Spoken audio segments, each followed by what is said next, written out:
During my husband's funeral, my son and his fiancée threw my clothes on the sidewalk. We already sold the house. Gather your things, cry, and figure it out. With trembling hands, I called our former maid's son, whose college I secretly paid for, now a self-made millionaire. No one knew I had his number. When he pulled up in a Rolls-Royce Ghost, no one could have predicted what happened.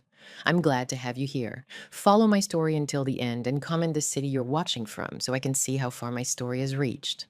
My name is Denise, and I never imagined that the worst day of my life would get even worse.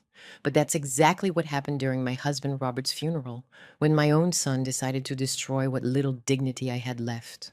The cemetery was still damp from the morning rain when the last visitors offered their condolences and walked away. I stood there, clutching a wilted rose, staring at the fresh mound of earth that now covered my husband of 42 years.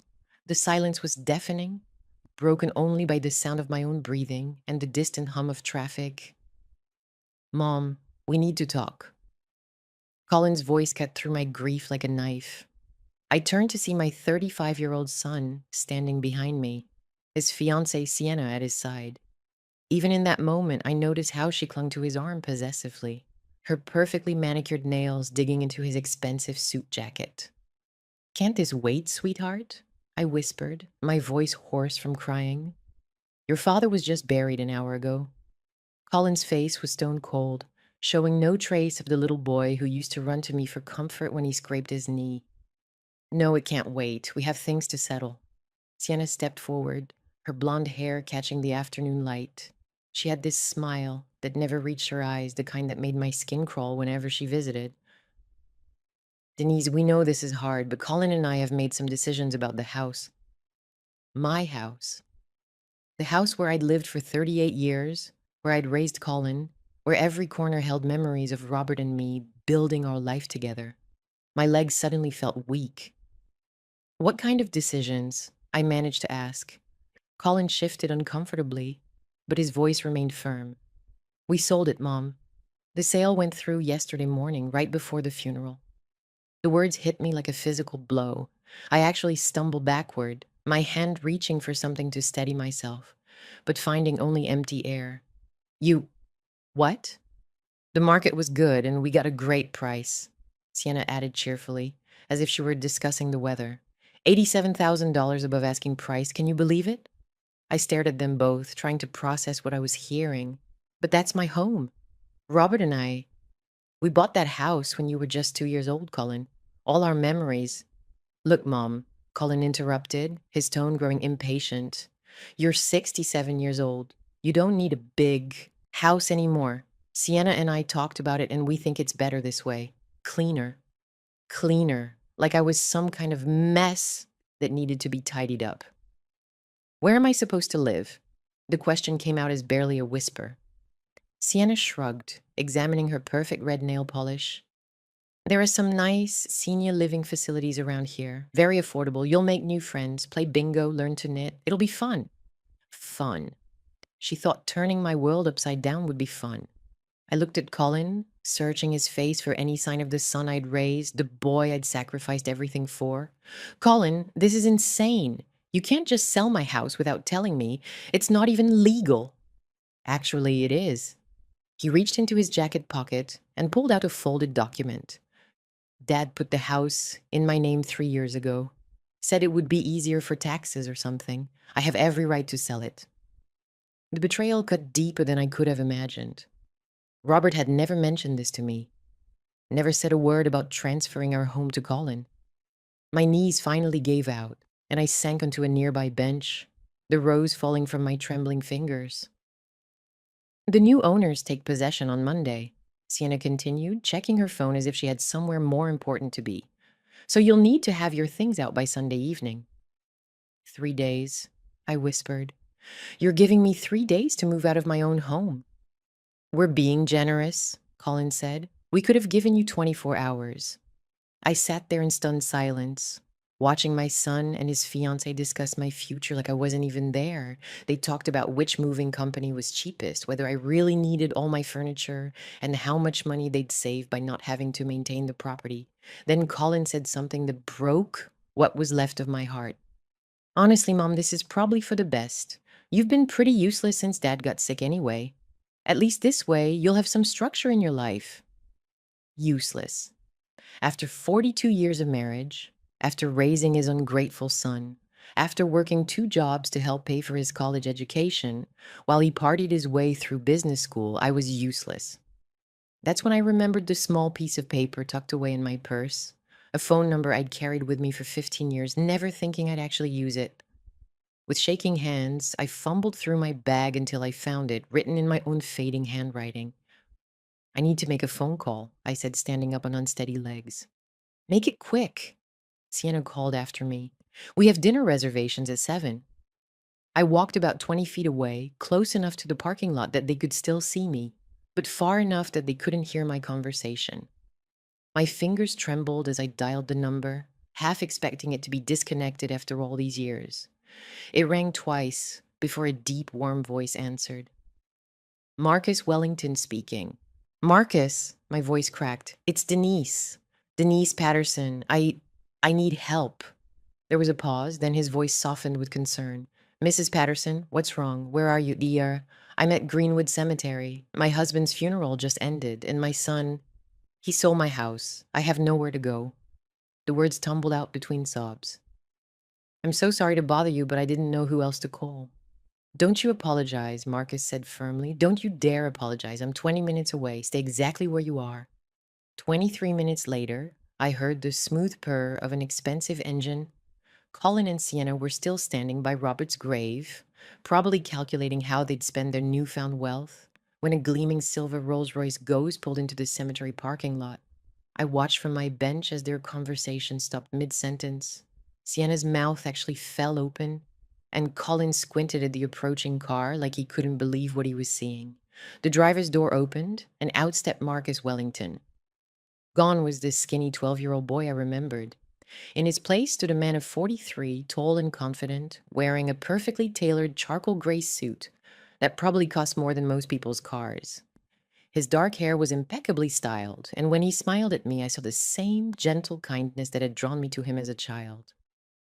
Mrs. Patterson, he said, striding over to me with arms outstretched, I'm so sorry for your loss. I stood up and fell into his embrace, finally feeling safe for the first time since Robert's diagnosis 6 months ago. Marcus held me while I cried, his expensive suit absorbing my tears without complaint. Who the hell is that? I heard Colin whisper to Sienna, his voice carrying across the quiet cemetery. Marcus pulled back and looked at me with genuine concern. Tell me what happened. As I explained about the house sale, I watched Colin and Sienna slowly approach, their expressions ranging from confusion to suspicion. They'd never seen Marcus as an adult, never imagined that the poor kid from the wrong side of town could become this. Excuse me. Colin called out when he was close enough. I don't think we've been introduced. I'm Colin Patterson, Denise's son. Marcus turned, and I saw something flicker across his face. Recognition, certainly, but something else too, something colder. Colin Patterson, Marcus said slowly, extending his hand. I remember you. Colin shook it hesitantly. I'm sorry, but I don't... Do we know each other? We went to the same elementary school. I'm Marcus Wellington, though back then I was just Marcus Rodriguez, the poor kid whose mom cleaned your house every Tuesday. The color drained from Colin's face. I could see the memories flooding back, and none of them were pleasant. Sienna looked confused, glancing between the two men like she was trying to solve a puzzle. Marcus Rodriguez, Colin repeated slowly. You mean Maria's boy? The one who used to... He trailed off, clearly uncomfortable. The one you used to lock in the basement storage room when your mother wasn't looking? The one you told couldn't use the main bathroom because my family was the help? Yes, that's me. The silence that followed was deafening. Even the birds seemed to stop singing. Sienna was the first to recover, her fake smile returning. Well, isn't this a lovely reunion? Marcus, was it? What do you do for work these days? Marcus reached into his jacket and pulled out a business card, handing it to her with a smile that didn't reach his eyes. I own Wellington Enterprises. We specialize in real estate development and investment. I watched Sienna's face change as she read the card, her eyes widening with each word. She showed it to Colin, whose face went from pale to green. Wellington Enterprises, Colin stammered. You mean the Wellington Enterprises? The one that owns half the commercial real estate downtown? Among other things, Marcus replied casually. Then he turned back to me, his voice warm again. Mrs. Patterson, let's get you out of here. You shouldn't have to deal with this today. But what happened next shocked everyone, including me. As Marcus helped me into the passenger seat of his Rolls Royce, the leather soft against my back, I couldn't help but think about the first time I'd met him. He was 12 years old then, all knees and elbows, with clothes that were clean but worn thin from too many washings. His mother, Maria, had been working for our family for about 6 months when she finally worked up the courage to ask if she could bring Marcus with her one Tuesday. I'm so sorry, Mrs. Patterson, Maria had said, wringing her hands nervously. My usual babysitter is sick and I don't have anyone else to watch him. He'll be no trouble, I promise. He can just sit in the kitchen and do his homework. I'd said yes, of course. Maria was the best housekeeper we'd ever had, and I could see how hard she worked to provide for her son. And what I hadn't expected was how cruel Colin would be to the boy. The memory was crystal clear as Marcus started the engine, the car purring to life, with barely a whisper. I remembered standing at my kitchen window, watching Colin corner Marcus by our pool house. Colin was 14 then, already taller than Marcus, already learning the kind of casual cruelty that comes so easily to some children. This is our pool, Colin had said, pointing to the crystal blue water. Poor kids aren't allowed to swim in it. Poor kids aren't even allowed to look at it. Marcus had just nodded, clutching his math homework to his chest. He never fought back, never complained, never told his mother what Colin did when the adults weren't watching. But I saw everything. I saw Colin lock him in the basement storage room and tell him it was where the help belonged. I saw him pour Marcus's lunch in the garbage and tell him that people like him should be grateful for scraps. I saw him hide Marcus's homework and then call him stupid when the boy couldn't find it. The worst part was that Robert thought Colin was just being a typical teenager. Boys will be boys, he'd say whenever I brought up Colin's behavior. It builds character. Whose character, I'd always wondered. Because it certainly wasn't building anything good in Colin. Mrs. Patterson, Marcus's voice brought me back to the present. We were stopped at a red light, and he was looking at me with concern. Are you okay? You seemed far away for a moment. I was remembering, I said softly. The first time I met you, do you remember that day? Marcus smiled, but there was sadness in it. I remember everything about those days, including what your son did to me. We drove in silence for a few minutes, through neighborhoods I'd known my whole life, past the elementary school where both boys had attended, past the park where I used to take Colin when he was small, before he became the cold stranger I'd buried my husband with today. I need to tell you something, I said finally, something I should have told you years ago. Marcus glanced at me quickly before focusing back on the road. What is it? I know you never understood why things changed for you when you turned 16, why you suddenly got that full scholarship to prep school, why all your expenses were covered, why you never had to worry about money for college. I saw his hands tighten slightly on the steering wheel.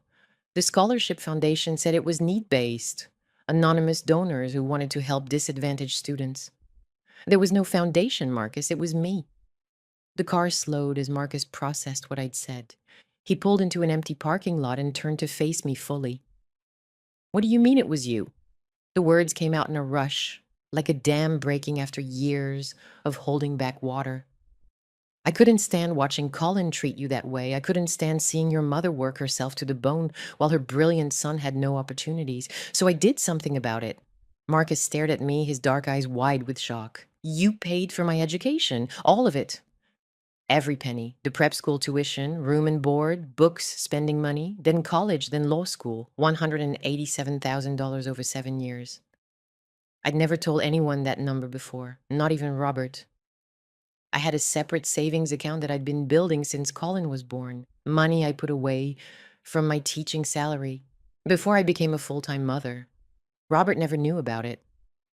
Mrs. Patterson, Marcus's voice was barely a whisper. When you graduated from Harvard Law, when you sent me that photo of yourself in your cap and gown, that was the proudest day of my life.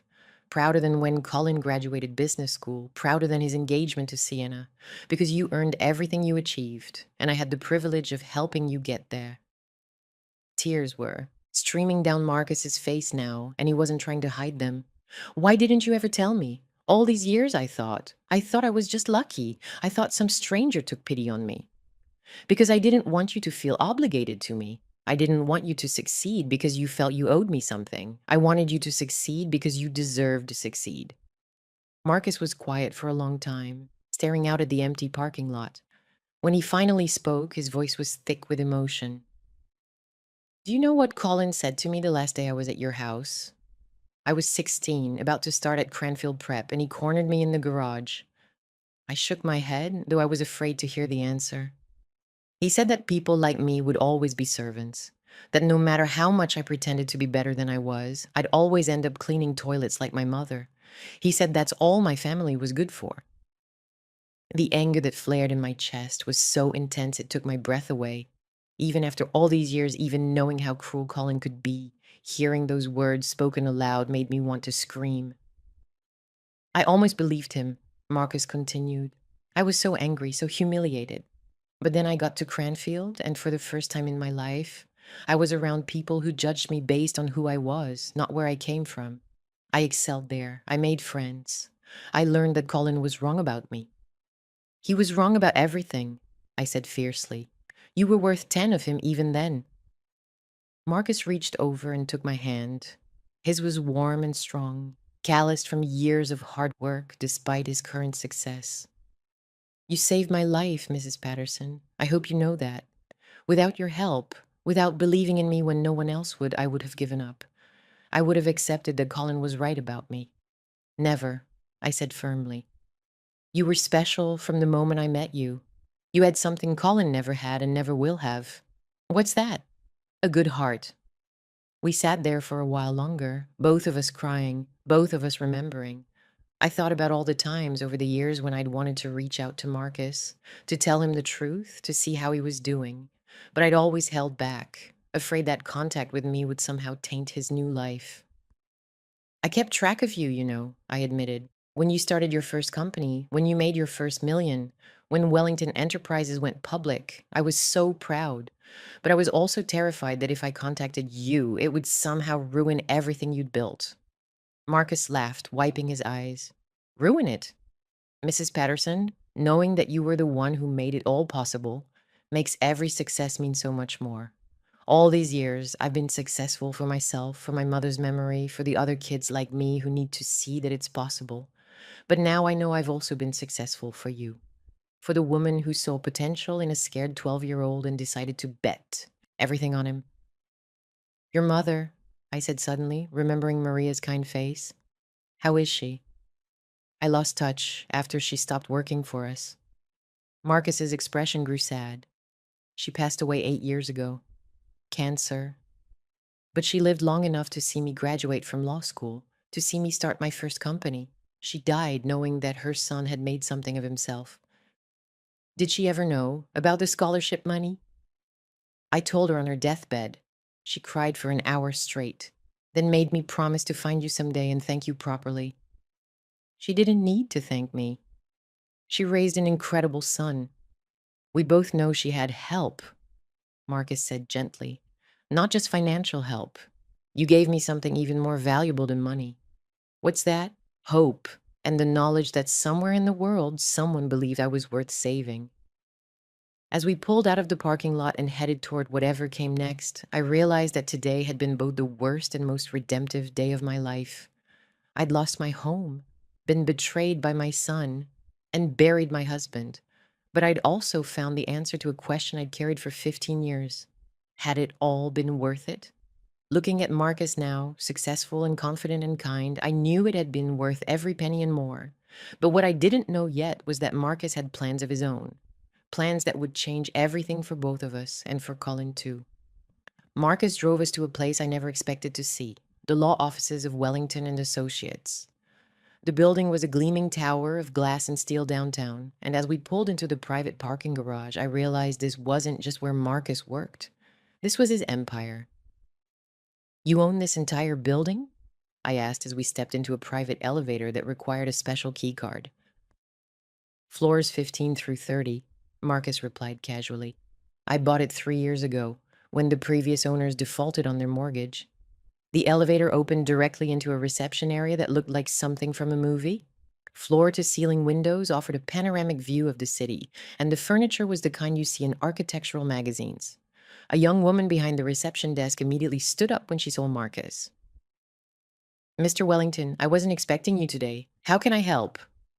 Sarah, I need you to pull the Patterson file. Everything we have on Robert and Colin Patterson, particularly the property transfers and will documentation. My blood went cold. Marcus, how do you have files on my family? He guided me to his office, which was even more impressive than the reception area. The walls were lined with law books and framed degrees, but what caught my attention was a photo on his desk, a picture of him at his law school graduation, with an older woman who had to be his mother, Maria. Mrs. Patterson, please sit down. What I'm about to tell you might be upsetting. I settled into the leather chair across from his massive desk, my hands trembling slightly. What kind of files do you have on us? Marcus opened a thick folder and spread several documents across his desk. 3 years ago, when your husband started showing signs of his illness, he came to see me. He hired me to review his estate planning and make sure everything was in order. The room felt like it was spinning. Robert came to see you? But how did he even know you existed? He'd been following my career through mutual acquaintances. When he learned about my success, and especially when he found out about my connection to your family, he sought me out. Marcus pulled out a document with Robert's signature at the bottom. He was worried about Colin, Mrs. Patterson, very worried. What do you mean? Your husband was aware of your son's gambling problem. Did you know that Colin had accumulated over $43,000 in debt to some very dangerous people? I felt the air leave my lungs. Gambling debt? What are you talking about? Marcus showed me a series of bank statements and credit reports. Online poker, sports betting, casino visits in Atlantic City. Colin had been hiding it from everyone, including Sienna. Robert discovered it when Colin tried to take out a loan using your house as collateral without telling anyone. The betrayal cut deeper with each revelation. So Robert transferred the house to Colin to help him with his debt? No, Marcus said firmly. Robert transferred the house to Colin as a trap. He pulled out another document, this one thick and covered in the legal language. This is your husband's real will, Mrs. Patterson, not the simple document that Colin thinks gives him ownership of everything. I stared at the papers, trying to make sense of the legal terminology. I don't understand. Your husband was smarter than Colin gave him credit for. Yes, he transferred the house deed to Colin's name, but he did it with very specific legal conditions attached. Conditions that Colin either ignored or never bothered to read. Marcus pointed to a section highlighted in yellow. According to this clause, Colin can only maintain ownership of the property if he provides adequate housing and financial support for you, his surviving parent, for the remainder of your natural life. If he fails to do so, ownership immediately reverts to a designated trustee. A trustee? Who? Marcus smiled for the first time since we'd arrived at his office. Me. Your husband appointed me as the trustee with full authority to reclaim and redistribute the property if Colin violated the terms. I couldn't speak. I couldn't even breathe. Robert had known. Somehow he'd known exactly what Colin would try to do, and he'd planned for it. There's more, Marcus continued. The sale that Colin conducted yesterday, it's completely illegal. He had no right to sell property that was conditionally transferred to him, especially not without honifying the terms of the trust. So the sale is invalid. Worse than that, by selling the property without meeting his obligations to you, Colin has committed several criminal acts: fraud, elder abuse, and breach of fiduciary duty. The buyers will get their money back, of course, but Colin... Marcus paused. Colin is going to face some serious legal consequences. I thought about my son, standing at his father's grave just hours ago, so confident and cruel, so certain that he'd outsmarted everyone. He had no idea what was coming for him. But Mrs. Patterson, there's something else your husband wanted me to tell you. Something he made me promise to share only after his passing. Marcus opened a sealed envelope with my name written on it in Robert's familiar handwriting. Inside was a letter, and as I read it, tears began streaming down my face. My dearest Denise, the letter began, "If you're reading this, then I'm gone. And Colin has shown his true colors, just as I feared he would. I know about the money you spent on Marcus Rodriguez. I've known for years." My hands began shaking so violently I could barely hold the paper. I found the bank statements when I was organizing our finances for the lawyer. $187,000 over 7 years, all going to anonymous scholarships and educational funds. At first, I was angry. How could you spend so much money without telling me? But then I realized something. You saw what I was too blind to see. Colin was becoming someone we couldn't be proud of, while Marcus was becoming the son we'd always hoped for. I had to stop reading for a moment, overwhelmed by emotion. Robert had known all along. I'm ashamed to admit that I enabled Colin's behavior for too many years. I thought I was teaching him to be strong, but I was actually teaching him to be cruel. You tried to tell me, but I wouldn't listen. I'm sorry for that, and I'm sorry for waiting so long to do something about it. The letter continued. Marcus has agreed to help protect you from Colin's greed, and he's agreed to help you start a new life. You deserve so much more than I ever gave you, Denise. You deserve to be loved and cherished, not taken for granted. I hope that in protecting Marcus all those years ago, you found yourself a son who will protect you in return. By the time I finished reading, I was sobbing openly. Marcus handed me a box of tissues and waited patiently for me to compose myself. Your husband spent months planning this, Marcus said gently. He wanted to make sure Colin couldn't hurt you financially, and he wanted to make sure you'd have somewhere to go if things went badly. What happens now? I managed to ask. Now I filed the paperwork to invalidate the sale and reclaim the property. The buyers will be notified that they purchased stolen property essentially, and they'll be able to recover their money from the escrow account. Colin, however, will be facing criminal charges for fraud. And where will I live? Marcus smiled, and for a moment I saw the 12-year-old boy I'd once helped with his homework. Your husband made another provision in his will. He left you a substantial life insurance policy that Colin doesn't know about. $500,000, enough to buy a nice house wherever you want to live. $500,000.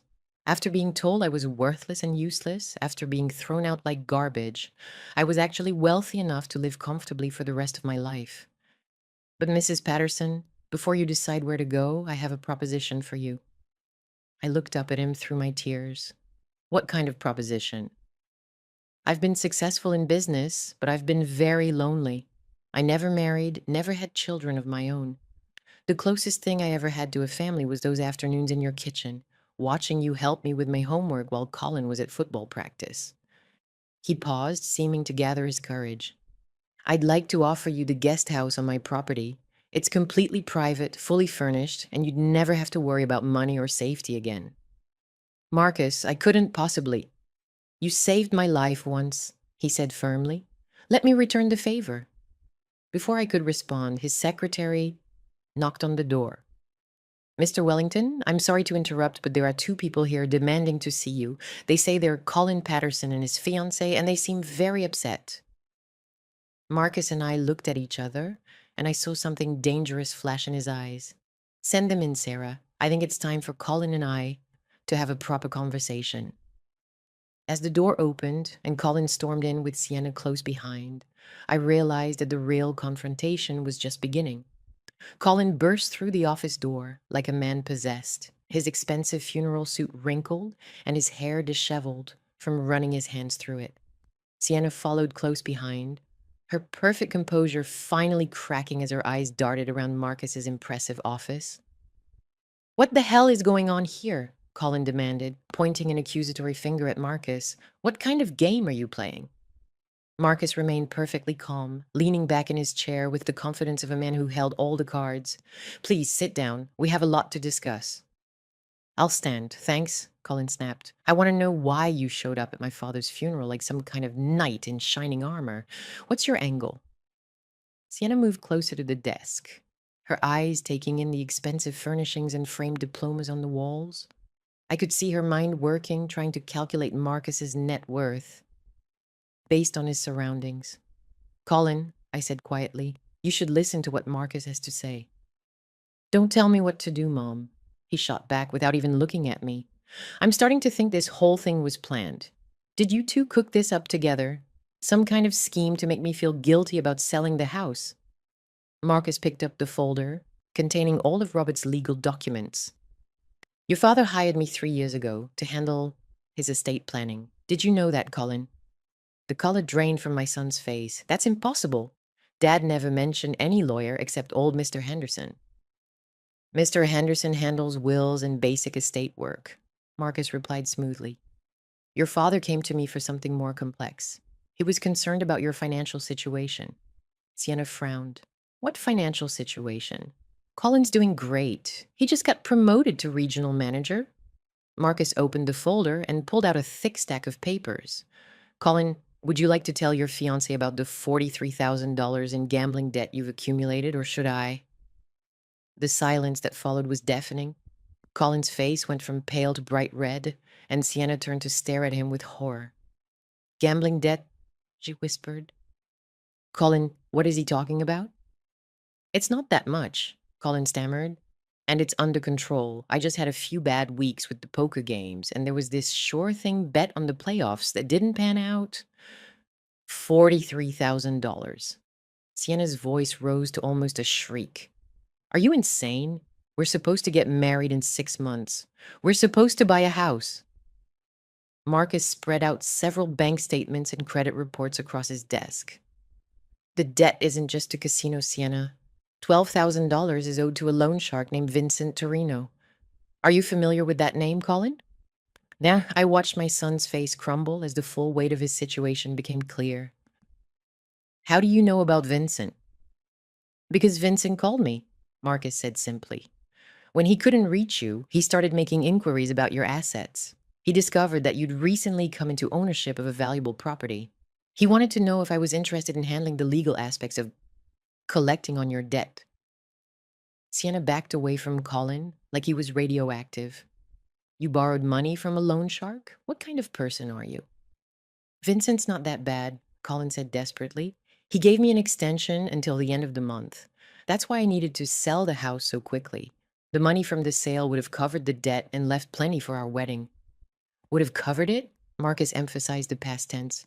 Colin, I have some bad news for you. The sale of your mother's house was completely illegal. What do you mean illegal? Colin's voice cracked like a teenager's. I own that house. Dad put it in my name. Marcus pulled out Robert's will and placed it in front of Colin. Your father transferred the property to you conditionally. You were required to provide housing and financial support for your mother for the rest of her life. By selling the house and throwing her out, you violated the terms of the transfer. Colin grabbed the document and scanned it frantically.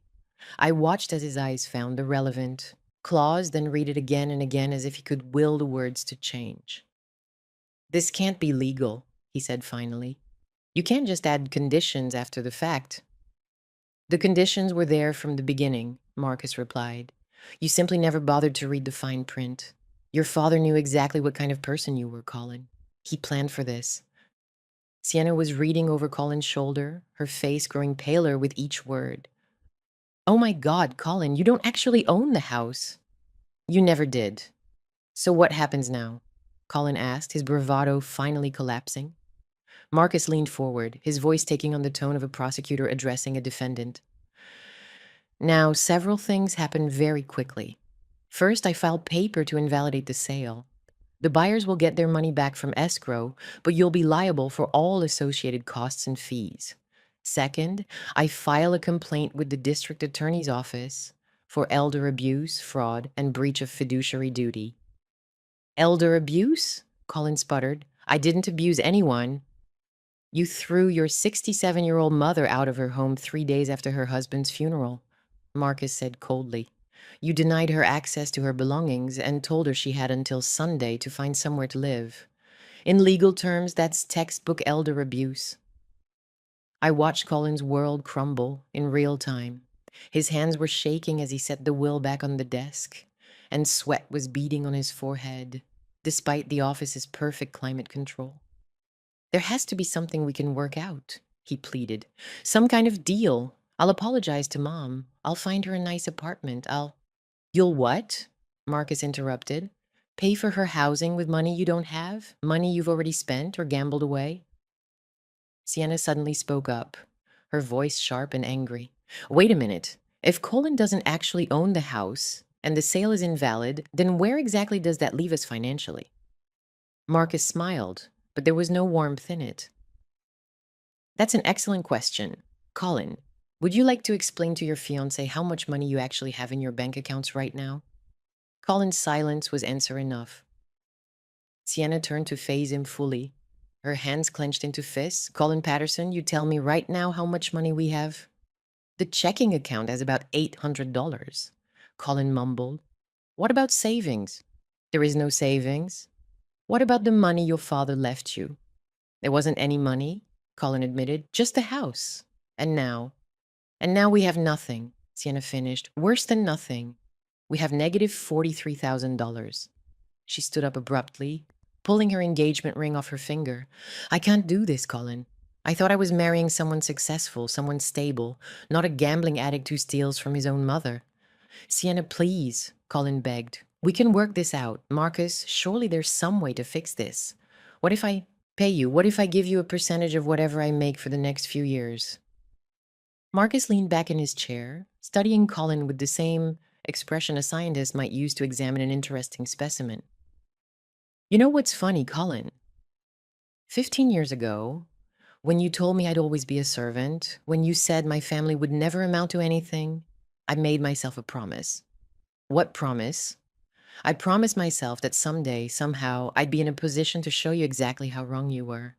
I imagined scenarios where I'd be successful and you'd be struggling, and where I'd have the power to help or hurt you. Marcus paused. I never imagined it would be this easy. The threat hung in the air like smoke. Colin looked around the office desperately, as if searching for an escape route. What do you want from me? He asked finally. I want you to understand what powerlessness feels like, Marcus replied. I want you to know what it's like to have your entire world destroyed by someone who considers you worthless. I want you to experience the fear and humiliation that you put me through when I was a child. Sienna slammed her purse down on the desk, making everyone jump. I'm done with this circus, Colin. When you figure out how to become an adult and deal with your problems, call me. Until then, don't. She stormed out of the office, leaving Colin standing there like a man who'd just watched his life go up in flames. Please, Colin whispered, turning to me for the first time since entering the office. Mom, please, I know I was wrong about the house. I know I said things I shouldn't have said, but you can't let him destroy me. I'm your son. For a moment, looking at his desperate face, I almost felt sorry for him. This was the little boy I'd raised, the child I'd loved unconditionally, despite his flaws.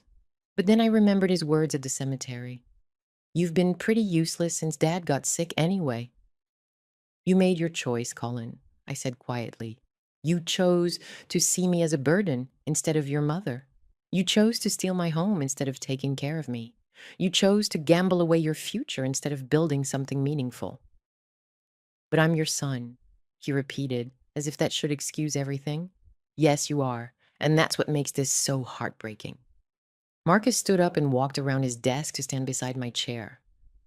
Colin, here's what's going to happen.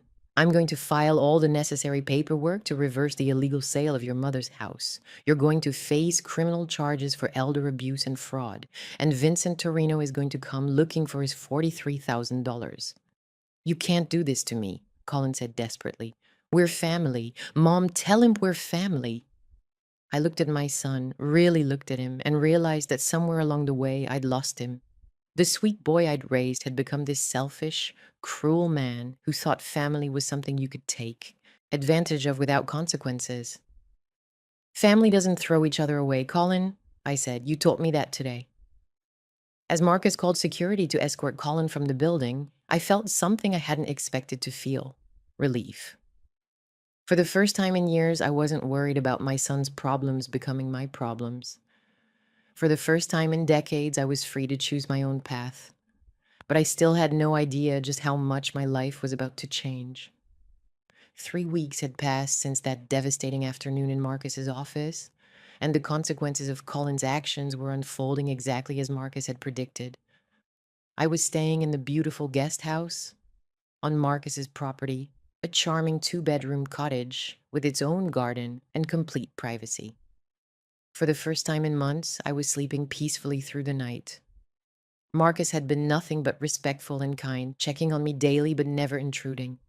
He'd helped me retrieve my belongings from my old house before Colin could do anything with them, and he'd even hired a moving company to transfer everything to my new space.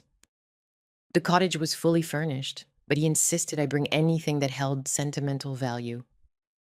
"This is your home now," he'd said simply. "It should feel like you." I was arranging some of my favorite photos on the mantelpiece when I heard a car pull into the main driveway. Through my kitchen window, I could see a beat-up Honda Civic that I didn't recognize. The driver's door opened and Colin stepped out, looking haggard and desperate. My heart clenched despite everything that had happened. He'd lost weight, his clothes were wrinkled and ill-fitting, and he hadn't shaved in what looked like several days. This wasn't the confident, cruel man who'd thrown me out of my home. This was someone who'd hit rock bottom. I watched as he walked up to the main house and rang the doorbell. A few minutes later, Marcus appeared at my cottage door. "Your son is here," he said gently. "He's asking to see you. I told him it was your choice whether or not to speak with him." I looked out the window again.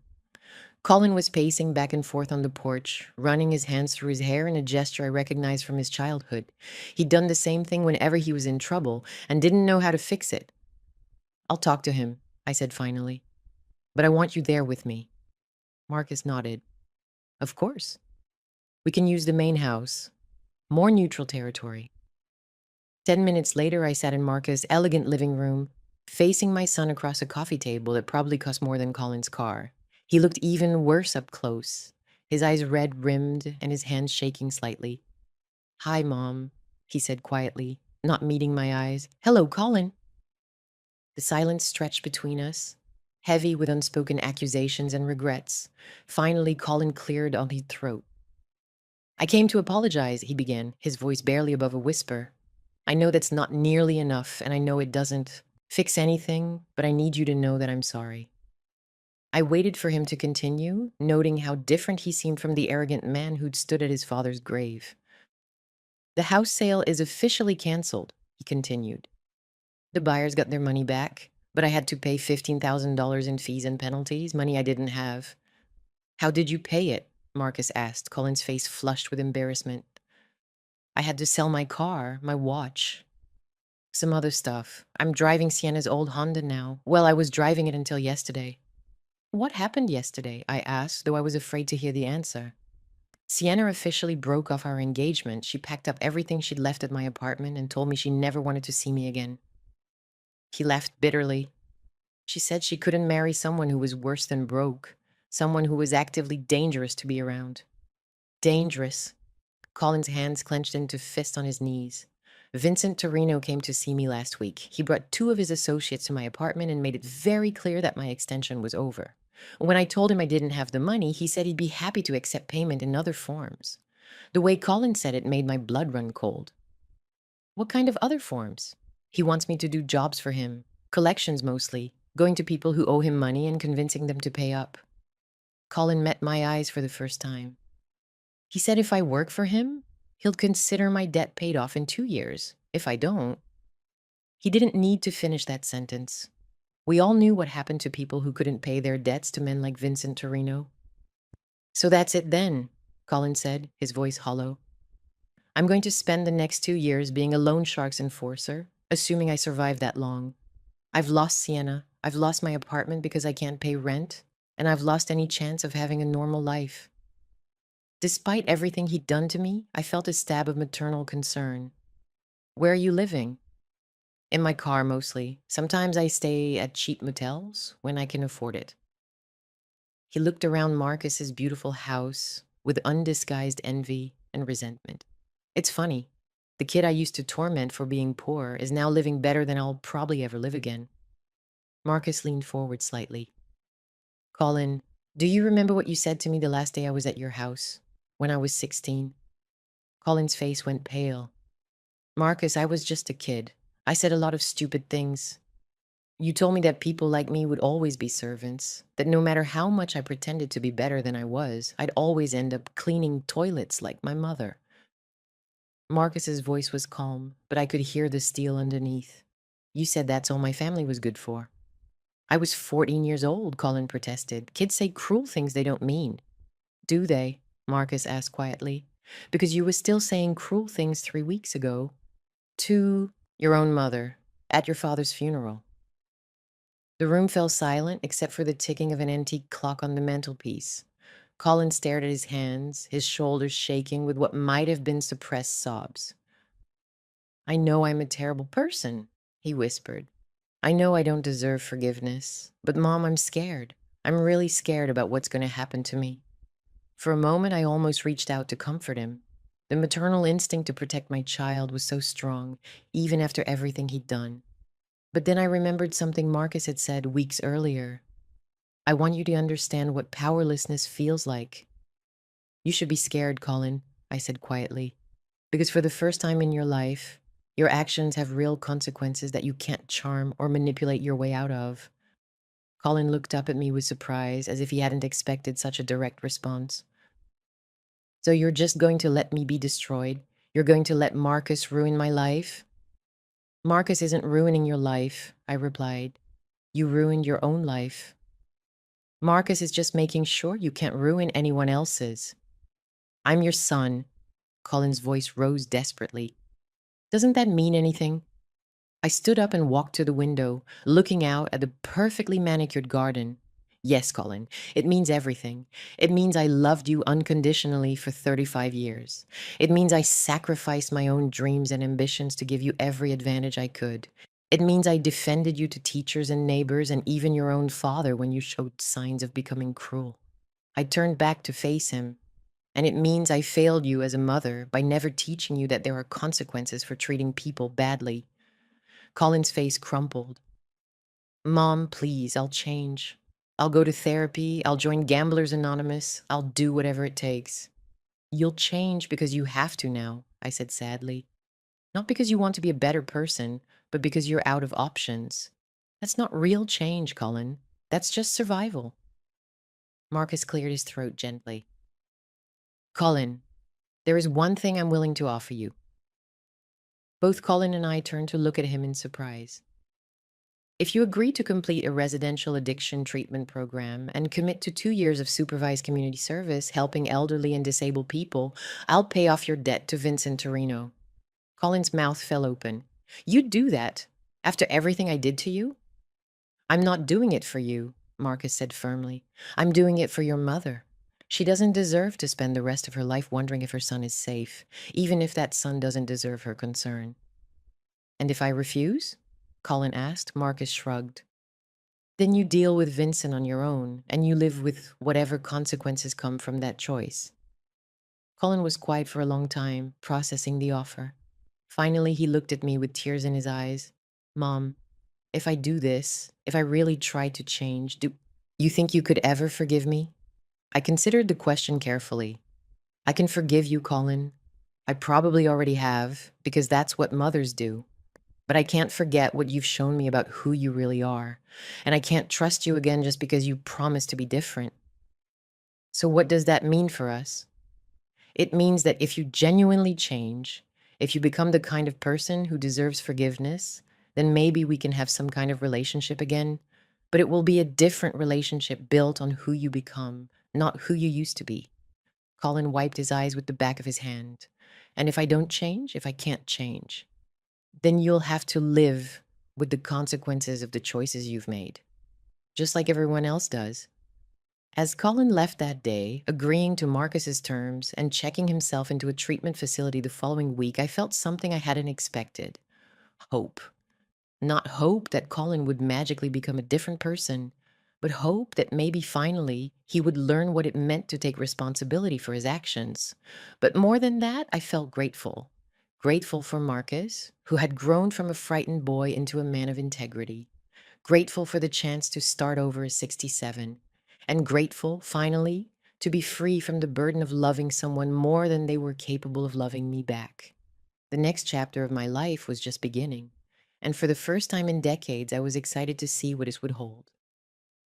2 years later, I stood in my kitchen making Sunday dinner, the autumn sun streaming through windows, that overlooked a garden I'd helped design and plant. The cottage had truly become my home, filled with memories of quiet evenings, long conversations with Marcus, and the kind of peace I'd never thought possible at my age. Marcus had been true to his word about paying off Colin's debt to Vincent Torino, and my son had completed his residential treatment program, followed by community service at a senior center across town. I received monthly reports about his progress from his counselor, but we hadn't spoken directly in over a year. That was about to change. "Mrs. Patterson?" Marcus called from the main house. "Your guest is here." I dried my hands on my apron and walked to the front door, my heart beating faster than I cared to admit. Through the window, I could see Colin standing next to a modest but clean sedan, wearing clothes that actually fit him properly and looking healthier than he had in years. When I opened the door, he smiled tentatively. "Hi, Mom. Thank you for agreeing to see me." "Come in," I said, stepping aside. "Dinner won't be ready for another hour, but we can talk." We settled in my small living room, the same space where I'd displayed those family photos from Colin's childhood. He glanced at them briefly, and I saw something like regret flicker across his face. "You look good," I said, and meant it. The desperate, haggard man who'd begged for help 2 years ago had been replaced by someone who seemed genuinely at peace with himself. "I feel better than I have in years," Colin replied. "The program was harder than I expected, but it helped me understand a lot about myself, about why I became the person I was." "And what did you learn?" Colin was quiet for a moment, choosing his words carefully. "I learned that I spent most of my life feeling entitled to things I hadn't earned. I learned that I used cruelty as a way to feel powerful when I actually felt weak inside. And I learned that I confused your love for weakness when it was actually strength." These weren't the shallow apologies I'd heard from him in the past. There was a depth to his words that suggested real understanding. "The community service has been eye-opening too," he continued. "Working with elderly people who've been abandoned by their families, seeing what real loneliness looks like. It made me realize how lucky I was to have a mother who never gave up on me, even when I gave her every reason to." "What are you doing for work now?"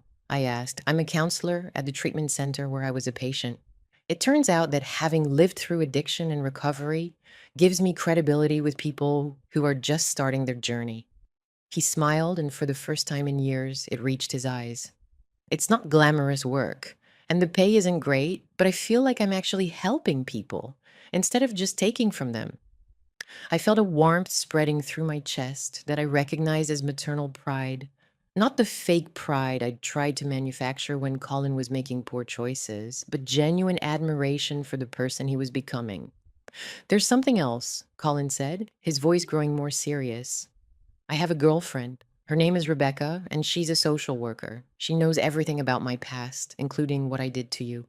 She says she fell in love with who I am now, not who I used to be." "That's wonderful, Colin. I'd like to meet her someday." "She'd like to meet you too. She actually suggested that I reach out to you. She said that anyone who could raise a son with enough conscience to eventually change must be a pretty remarkable woman." Before I could respond, there was a gentle knock at the door. Marcus peered in, looking slightly uncertain. "I'm sorry to interrupt, but I wanted to make sure everything was going well." "Please come in," I said. "Colin was just telling me about his work." Marcus entered cautiously, and I could see the tension between the two men. They'd seen each other several times during Colin's treatment, but their interactions had been purely professional. Colin stood up and extended his hand. "Marcus, I owe you an apology that's about 29 years overdue." Marcus hesitated, then shook Colin's hand. "You don't owe me anything, Colin. You've been working to change your life. That's enough." "No, it's not enough," Colin said firmly. "I need you to know that I understand what I did to you when we were kids was inexcusable. I was a bully who used my family's economic advantage to make you feel less than human. There's no excuse for that, and I'm sorry." Marcus studied Colin's face for a long moment. "I appreciate the apology, but you should know that what you did to me made me stronger. It taught me early on that some people will judge you based on circumstances you can't control, and that the only way to overcome that is to prove them wrong through your actions." "You certainly did that," Colin said with genuine admiration. Mom told me about the scholarship money, about how you've been taking care of her. I'm grateful that she has someone who truly loves her looking out for her. Something passed between the two men in that moment, an understanding that surprised me with its depth. They would probably never be friends, but they could coexist with mutual respect. Colin, I said, drawing his attention back to me, I want you to know that I'm proud of the work you've done to change your life, but I also want you to understand that the relationship between us is different now. I know, he said quietly. I don't expect to be welcomed back as if nothing happened. I hurt you deeply, and trust has to be rebuilt slowly. Exactly. But I'm willing to try if you are, with boundaries and with realistic expectations. We spent the rest of the afternoon talking, really talking, in a way we hadn't done since Colin was a child. He told me about his work, his girlfriend, and his plans for the future. I told him about my new life, about the book club I'd joined, and about the volunteer work I was doing at the local library. As the sun began to set, Colin prepared to leave. At the door, he turned back to me with tears in his eyes.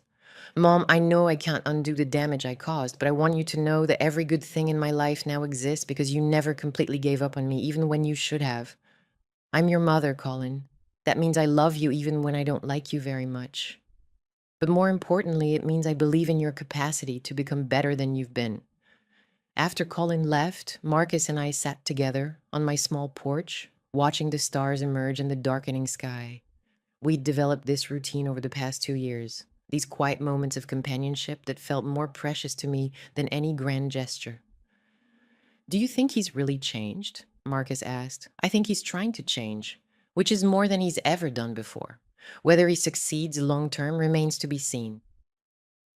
And how do you feel about having him back in your life? I considered the question carefully, cautiously hopeful. I don't need Colin to validate my worth anymore, and I don't need to sacrifice my peace of mind to maintain a relationship with him. If he continues on this path, we might have something genuine together. If he doesn't, I'll be sad but not destroyed. Marcus nodded approvingly. That sounds like wisdom. It's taken me 69 years to learn it. We sat in comfortable silence for a while, listening to the evening sounds of the garden. Finally, Marcus spoke again. Mrs. Patterson, there's something I've been wanting to ask you. What is it? Would you consider letting me adopt you? Legally, I mean. I know it sounds strange at our ages, but you've been more of a mother to me than anyone else ever was. I'd like to make it official. The question caught me completely off guard. Marcus, that's a beautiful gesture, but you don't need to. It's not about need, he said gently. It's about choice. You chose to save me when I was 12 years old, even though I wasn't your son. Now I want to choose you as my family, officially and permanently. Tears welled up in my eyes as I realized what he was offering. Not just legal recognition, but a family bond based on love and choice, rather than biology and obligation. Yes, I whispered in her. I would be honored to be your mother. 6 months later, we stood in a courthouse with Rebecca, Colin's girlfriend, and a few close friends as a judge made it official. At 70 years old, I became Denise Wellington, mother to Marcus Wellington, and gained something I'd never expected to have, a son who loved me unconditionally in return. Colin was there too, with Rebecca at his side. He'd been sober for over 2 years now, and while our relationship was still careful and measured, it was genuine in a way it had never been before. As we celebrated afterward at Marcus's house, I looked around at this small group of people who had chosen to be my family, and I realized something profound. Sometimes the greatest gift you can receive is the chance to start over. The scared 12-year-old boy I'd decided to help with his homework had grown up to save me in return. My biological son had finally learned what it meant to earn love rather than demand it, and I had discovered that family isn't always about blood. Sometimes it's about recognition, about seeing the best in each other and choosing to nurture it. That night, as I settled into bed in my cottage, surrounded by photos that now included Marcus's graduation from law school and Colin's completion of his recovery program, I felt something I'd never experienced before: complete contentment with my life. I'd lost a husband and nearly lost a son to his own selfishness. But I'd gained something infinitely more valuable: the knowledge that love, real love, is always a choice. And when people choose to love you for who you truly are, rather than for what you can provide them, that love can heal wounds you didn't even know existed. At 70 years old, I was finally free to be exactly who I was meant to be. And it was more beautiful than anything I'd ever imagined. Now I'm curious about you who listened to my story. What would you do if you were in my place? Have you ever been through something similar? Comment below, and meanwhile, I'm leaving on the final screen two other stories that are channel favorites, and they will definitely surprise you. Thank you for watching until here.